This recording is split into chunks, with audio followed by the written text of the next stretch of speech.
programa llega gracias a Bio Camu Camu, jugo 100% natural, sin azúcar añadida, sin conservantes, con antioxidantes y un alto contenido de vitamina C. Únete a la revolución natural con Bio. Hemos preparado un programa muy especial, como cada noche, pero pensando principalmente en la expectativa que existe en torno al mensaje presidencial del día de mañana, que será sin duda con un protocolo completamente distinto, quizá inédito en nuestra historia. Vamos a conversar también en unos instantes con el regidor Jorge Valdés sobre la tragedia del niño de 2 años que cayó a un pozo en un parque en El Cercado, y entre Sedapar y la municipalidad se están tirando la pelota. Va a estar con nosotros también la presidenta de AFIN, Leonie Roca, porque acabamos de enterarnos hace unos instantes que SENACE ha desaprobado la modificación del estudio de impacto ambiental sobre el proyecto Terminal Portuario General San Martín en Paracas. Se ha declarado y se ha desaprobado la modificación del estudio de impacto ambiental. Vamos a escuchar la reacción de AFIN. Y también vamos justamente en el espíritu de analizar el mensaje presidencial, lo que debería incluir más bien el mensaje presidencial, con el ex viceministro Jaime Salomón y con el historiador Daniel Parodi. Pero comenzamos este programa con la señora Silvia Cáceres. Ella ha sido ministra de Trabajo, es la primera vez que habla después de haber dejado este importante cargo, y le damos las muy buenas noches y gracias, por cierto, por atendernos. Silvia, ¿cómo le va? Muchas gracias, Jaime. Gracias por la invitación y por poder dirigirme a la audiencia de RPP. Bueno, sin duda la pregunta de cajón para comenzar es, ya usted en la otra orilla, ¿qué esperaría escuchar mañana en el mensaje del presidente Vizcarra, principalmente sobre materia laboral, sobre empleo? Bien, por favor, Jaime, permíteme la licencia de poder dirigirme a los ciudadanos peruanos y en particular a los trabajadores para ofrecerles mis disculpas por la manera en la que en algún momento podríamos haber tenido algún desencuentro, pero sobre todo y principalmente ofrecerles las gracias porque el término de un ciclo ministerial 18 meses después, lo que apareja no solo es una profunda gratitud por la oportunidad de haber servido al país tras la invitación del señor presidente Martín Vizcarra, sino también por el desafío que no tiene parangón en la historia de nuestro país cuando me tocó dirigir una cartera tan importante en un aspecto y en una coyuntura tan sensible como la crisis sanitaria, que dentro de los efectos colaterales que trajo consigo y trae consigo tiene que ver precisamente la afectación al empleo. Entonces, a todos los trabajadores del Perú les ofrezco sentidas gracias por las oportunidades en las que promovimos el diálogo, el encuentro, y creo, Jaime, justo en la línea de la pregunta que tú hace un momento formulabas, el principal desafío de cualquier autoridad en el Poder Ejecutivo y en particular en el Ministerio de Trabajo es generar confianza. Ante un escenario como el que estamos transitando, en la que la reactivación económica es una tarea en la que todos tenemos que poner el esfuerzo, desde este lado de la vereda, ya como ciudadana de a pie, creo que el balance arroja un déficit de confianza que tiene que ser revertido con el compromiso de todos los actores sociales. Cuando hablo de los actores sociales en el mundo del trabajo, me refiero al sector empresarial, a los representantes de los trabajadores, ya sean sindicalizados o los autónomos, que hoy en día están sufriendo de manera más neurálgica la crisis económica, y el Poder Ejecutivo en la persona del Ministro de Trabajo y del propio Premier, que entiendo esta tarde ha tenido lugar una reunión con las centrales sindicales y luego con la CONFIEP, en un gesto de apertura y de construcción de confianza que considero que es indispensable.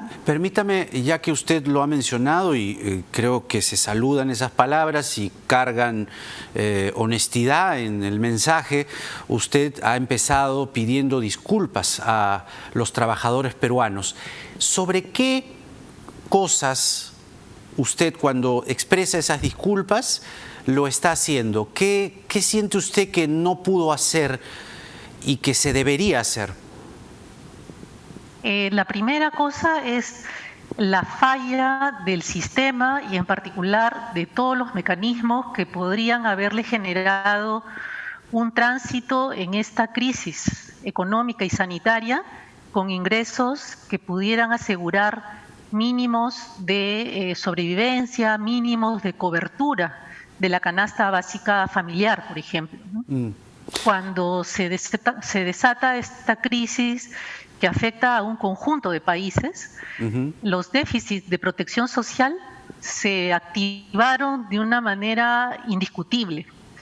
Varios de los países de la región cuentan con mecanismos de protección social, como por ejemplo el seguro de cesantía, seguro de desempleo. En nuestro país, la herramienta más cercana a dotar de ingresos a los trabajadores en situaciones como esta es la compensación por tiempos de servicios. Pero es una herramienta o es un beneficio social que no alcanza a todos los trabajadores del país. Claro. Si pensamos solo en los trabajadores asalariados, por ejemplo, estamos hablando del régimen general, más conocido como 728, y en el caso de la pequeña empresa hay allí una posibilidad también de cobertura a los trabajadores, y siempre bajo el espectro del 30% de trabajadores formales, ¿no? Respecto del otro casi 70% de trabajadores informales que no tienen un mecanismo de protección como ese. Por lo tanto, y allí iría un segundo desafío en el que ya empezábamos a trabajar, y de hecho la Organización Internacional de Trabajo está brindando asistencia técnica al Perú en ese sentido, para que absolutamente todos los trabajadores, independientes o dependientes, asalariados privados o autónomos, puedan contar con un mecanismo de protección ante la pérdida del empleo, de manera que no queden expuestos de manera tan vulnerable como esta epidemia ha reflejado de la manera más dolorosa, ¿no? Los cargos ministeriales suelen ser fugaces, pero no con ello provistos de una intensidad en la cartera brutal, más aún tratándose de un momento inédito como el que vive nuestro país. ¿A usted le sorprendió su salida o ya era momento más bien, debido a esta sobrecarga en el ministerio, de hacerse a un lado? ¿Fue usted quien pidió dimitir o no? Mira, Jaime, el promedio de permanencia de un ministro de Trabajo oscila entre 8 meses y 1 año. Yo he permanecido en la cartera 18 meses y unos cuantos días más, superando ese récord, digamos ese promedio, mejor dicho, en una coyuntura en la que, como tú bien anotas, todos los ministros, no solo en mi caso la ministra de Trabajo, sino todos los ministros nos vimos sobreexigidos y además patrióticamente sobreexigidos. Yo quiero subrayar que ningún colega, ni mucho menos la que habla, consideró que poner sus servicios en función de las necesidades de atención de la salud o respuestas del sistema de inspección de trabajo frente a situaciones de abuso puede representar una carga o puede representar un esfuerzo inesperado. No. Cuando uno toma la decisión de comprometerse con su país y servir desde una cartera ministerial, lo hace con todo. Lo hace, como le decía al presidente en uno de nuestros tantos diálogos, no hay forma de disociar la concentración y el trabajo conceptual o normativo, no hay forma de disociarlo del corazón.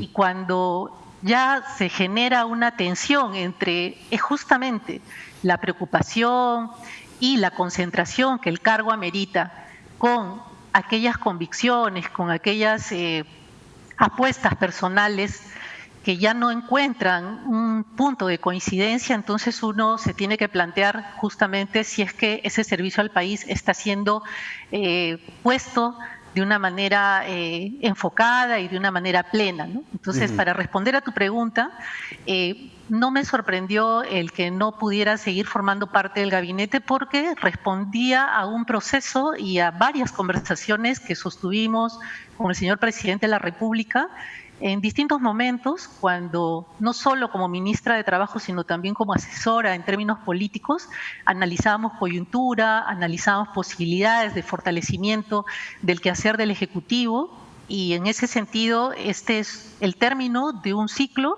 y de un proceso de diálogo y de confianza que se mantiene en el tiempo con el señor Presidente de la República, y quiero aprovechar aquí para reiterarle ese agradecimiento sentido por la convocatoria y por la posibilidad de sumar en un contexto tan difícil para nuestro país y que supuso, como digo, no solo la concentración para la aprobación de normas y ver cómo potenciábamos nuestros servicios de inspección de trabajo, sino también comprometernos con el alma, porque nadie del gabinete puede señalar que cada una de las decisiones que adoptamos no fueron acompañadas de un compromiso también en términos éticos y en términos emocionales. Y así, a manera de anécdota, por ejemplo, Jaime, yo creo que sí me puedo permitir esta licencia, en varias de las ocasiones en las que se presentaban los escenarios, o cuando veíamos que corría riesgo de cobertura de oxígeno alguna región, alguna ciudad,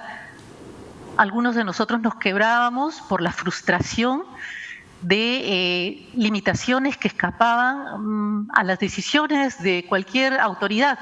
Y te pongo más ejemplos, ¿no? Cuando se decide la reactivación económica y también el reinicio de las actividades en el sector público, los 2 primeros días que los trabajadores del ministerio asistieron en un número muy limitado, digamos 70, 80 personas el primer día y 100 el siguiente día, las pruebas de entrada de COVID para nuestros trabajadores arrojaban que el 20% venía contaminado con el COVID desde sus hogares, lo que representaba un clarísimo riesgo si es que permanecían prestando servicios. Creo que la función pública, no solo desde la posición de ministro, sino también desde el funcionario de los niveles intermedios, administrativos, legales, ha supuesto en esta emergencia un enorme esfuerzo y un sacrificio en términos personales y en términos familiares. No encuentro un solo caso en el que, por ejemplo, en el Ministerio de Trabajo, uno de nuestros trabajadores haya perdido un familiar cercano, padre, hermano, primo, sobrina, en mérito de esta epidemia, y aún así han mantenido su compromiso de mantenerse conectados vía Zoom, de ir eventualmente con todas las medidas de seguridad posibles. Ha supuesto un gran esfuerzo, no solo en términos profesionales, sino también en términos emocionales y humanos, Jaime. Percibo... Y eso es algo que tengo que destacar. Detrás de cada persona, de cada profesional, de cada trabajador hay un ser humano. Un ser humano que es acompañado en las alegrías y también en las pérdidas y en las tristezas por su familia, y eso es lo que hay que apuntalar en esta época tan complicada, ¿no? Percibo honestidad en sus palabras y además que se compró el pleito atendiendo una situación, repito, inédita, pero al mismo tiempo con un aparato estatal incapaz, ¿no?, de poder llegar hasta el peruano más lejano, distante geográficamente hablando, por nuestras propias características geográficas, quiero decir. Y el cargo ministerial suele ser desagradecido, suele ser ingrato también en muchas ocasiones. Pero yo quería preguntarle por su sucesor, sin ánimos de entrar en una confrontación, pero es inevitable poder hablar de él, dadas las críticas que ha recibido de entrada, que no es algo, digamos, a quien entra a una cartera está exento, sino todo lo contrario, ¿no? Se reclama de él que no ha tenido mucha experiencia, o por lo menos eso dice su hoja de vida, en la administración pública, en la gestión estatal, sino que solamente ha trabajado en el sector privado. ¿Le parecen justas esas críticas? ¿Le parecen atendibles o cree que hay un apasionamiento anticipado, injusto con el señor Rullero? Quiero empezar, Jaime, señalando que no soy una mujer que fomenta la confrontación. Si hay algo que ha caracterizado mi desarrollo profesional es la construcción de puentes y la generación o trabajar en una línea de confianza justamente para el servicio público para que éste se canalice y se enfoque en lograr los objetivos que la nación espera. Con relación a mi colega abogado y ministro Martín Ruggiero, no puedo más que desearle el mayor éxito en esta altísima responsabilidad. Hemos sostenido ya un diálogo a propósito de la transferencia del cargo, en la que he percibido una persona con mucha determinación para lograr justamente ese objetivo que tanto nuestro presidente como el señor Premier han señalado, que abunda en desarrollar esfuerzos para la reactivación económica con la necesaria preocupación por la salud y la seguridad de los trabajadores. He encontrado en él expectativas legítimas de avanzar en ese sentido. Han habido puntos de coincidencia en dos aspectos que los puedo confirmar. Un punto de coincidencia en ese enfoque iba por el lado de fortalecer la institucionalidad del Ministerio de Trabajo y de la Inspección de Trabajo. Hoy está mucho más exigida que ayer, no solo para evitar los accidentes de trabajo que nos estremecieron en más de una ocasión en meses pasados, sino a propósito del COVID, para reducir en su mayor alcance el riesgo de contagio y la pérdida de vidas a propósito de este. Entonces hay una coincidencia. Él efectivamente señala y cree que el Ministerio de Trabajo tiene que fortalecerse, y ese fortalecimiento pasa por tener recursos, porque su presupuesto no se vea debilitado, que es una apuesta en la que ambos creemos. Y el segundo aspecto está relacionado con generar esos puentes de entendimiento con los empresarios y con los trabajadores para que la reactivación económica encuentre un sentido de oportunidad. Las medidas tienen que ser oportunas, las que se vayan a adoptar, pero privilegiando, como decíamos, que la economía no se divorcie del cuidado de la salud de los trabajadores y el respeto a sus derechos. Yo le decía justamente que no era nuestro afán, bajo ningún punto de vista, entrar en una confrontación, pero sí es interesante poder, digamos, escuchar de usted, cuando menos, ya que lo ha tenido al frente, ha estado intercambiando con él situaciones trascendentales, básicas, elementales de su cartera. ¿Cree que es muy injusta la crítica hacia él, ya que usted lo ha visto personalmente y ha interactuado con él? ¿Cree que la gente se ha pasado un poco de injusta con él? Todas las autoridades en algún momento estamos expuestas a críticas, y críticas de todo calibre. En ese sentido, yo considero que toda persona debe tener la oportunidad de demostrar con hechos el compromiso que asume con la aceptación a un cargo del nivel y de la responsabilidad que tiene este. Creo también que si bien el sector, la gestión pública demandan conocimiento, expertise, también creo posible que, y no solo posible, sino esto es un hecho indiscutible, la gestión no recae única y exclusivamente en un ministro, Jaime, recae en un equipo que lidera un ministro. Y si el equipo que acompaña a un ministro es calificado, profesional, ético en su actuar y comprometido con los objetivos nacionales, yo creo que lo que se espera es un resultado positivo.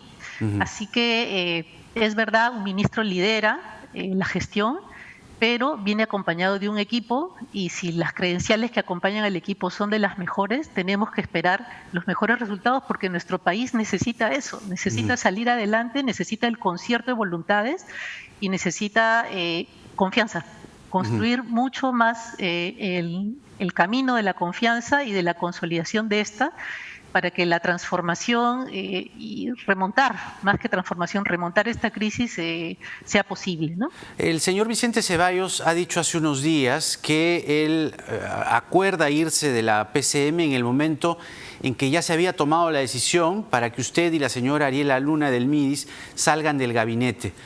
¿Las cosas ya llegaron a un punto de no retorno en el gabinete Ceballos, cuando además él dice, oye, los cambios eran más de 10, ¿no? 10 carteras, y eso ya termina, digamos, haciendo que Ceballos decline? ¿Las cosas llegaron a un punto de no retorno? No, yo tengo que decir con mucha claridad que además tu pregunta es ocasión también para darle mis señales, mis muestras de agradecimiento al señor Premier Ceballos, Vicente Ceballos, con quien siempre tuve un diálogo franco y con quien intercambiábamos también legítimas preocupaciones sobre el desarrollo, la evolución de la crisis sanitaria y los retos que como Ejecutivo teníamos que asumir, sobre todo y principalmente en la relación con los gobiernos regionales. Tanto el señor presidente como el premier insistían de manera permanente en no romper ni la comunicación ni los puentes de colaboración con los gobiernos regionales. Y el premier acompañó muy de cerca la tarea de ser el enlace con el gobierno regional de San Martín, en una situación que se fue convirtiendo cada vez más neurálgica cuando empezaron a incrementarse los números de los contagios en la región. Tengo para el señor Premier, así como para el presidente, solo gratitud y reconocimiento, y en lo que concierne al gabinete y el punto de no retorno, siempre hemos trabajado como un equipo, Jaime, más allá de las voces y de los trascendidos, de si habían diferencias o... Bueno, yo en algún momento me he planteado hasta una crisis de identidad, porque para un cierto sector yo era la ministra de la CONFIEP, y para otro cierto sector era la ministra que obstaculizaba la reactivación económica porque planteaba la defensa de los derechos de los trabajadores, ¿no? Entonces, más allá de esos, digamos, rumores, lo que yo puedo decir es que como gabinete siempre trabajamos con un equipo. Hay diferencias, obviamente, como cualquier equipo que tiene posiciones basadas, como siempre he dicho, en evidencia, y todos mis colegas, los que ahora todavía continúan como los que ya no forman parte del gabinete, pueden dar fe que en cada una de las intervenciones que correspondían al Ministerio de Trabajo, lo que se ponía sobre la mesa era evidencia que sustentara o descalificara alguna propuesta. En ese sentido, hemos trabajado como un equipo siempre, las diferencias se zanjaban en Consejo de Ministros. No soy de las personas que ventila esas diferencias a través de los periódicos o de los medios. La lealtad a la función pública, sobre todo, supone eso, que se zanjen las diferencias en el equipo, y sobre esa base tú puedes dar un vistazo a todos los decretos de urgencia que fuimos capaces de aprobar como equipo ministerial, justamente porque lo que prevaleció fue el consenso, superadas las diferencias. Y también quiero hacer un reconocimiento público a todos mis colegas ministros con los que compartí el equipo en estos 18 meses. Todos se dejaron la piel en el trabajo, sacrificando lo que supone una responsabilidad de esta, familia, horas de descanso, de interacción. Creo que, y si me permites, creo que lo más duro en esta época es que la epidemia nos ha privado de la interacción presencial. Si bien hemos apostado por el trabajo remoto, esta falta de interacción con nuestros trabajadores, con líderes empresariales, con los ciudadanos que están siendo afectados por la epidemia en razón de esta restricción para evitar justamente el contagio, no ha permitido, ha sido una fuerte limitante para llegar más y llegar más rápido, ¿no? En ese sentido, vuelvo a reiterar, solo reconocimiento a mis colegas que están entregándose enteramente por sacar adelante nuestro país, y mi reconocimiento a los que ya no están y con los que formamos un equipo de altísimo rendimiento en el trabajo y en la dedicación al mismo, ¿no? Bueno, le agradezco por esas palabras, por la emoción que ha transmitido en esta entrevista, que ha sido fácilmente percibida, por lo menos por quien habla. Les tocó bailar con la más fea, sin duda. No ha sido una situación nada sencilla, ha sido todo lo contrario. Y le estoy muy agradecido por sus palabras y por esta entrevista. Silvia, que le vaya muy bien. Gracias, y un abrazo a todos los ciudadanos y ciudadanas peruanas en estas fiestas patrias. No estamos precisamente en un tiempo en el que podamos celebrar, como en años anteriores, la condición de ser libres y de vivir en una república. El dolor acompaña esta conmemoración, pero quiero infundir como creyente, como cristiana, la esperanza de que vamos a salir adelante siendo solidarios, sumando esfuerzos. Es un imperativo para los cristianos pensar en los más débiles, en los más vulnerables, y mucho más que pensar, es trabajar con ellos, subiéndonos las mangas de las camisas, de las blusas, y llegar a quienes ahora están pasando mucha más necesidad. Muchas gracias, Jaime. Gracias por esta entrevista. Era Silvia Cáceres, que fue ministra de Trabajo hasta el cambio en el gabinete y el relevo de Martín Ruggiero, ¿no? En el portafolio de trabajo, y Pedro Cateriano en la presidencia del Consejo de Ministros, y todos los cambios que ya sabemos.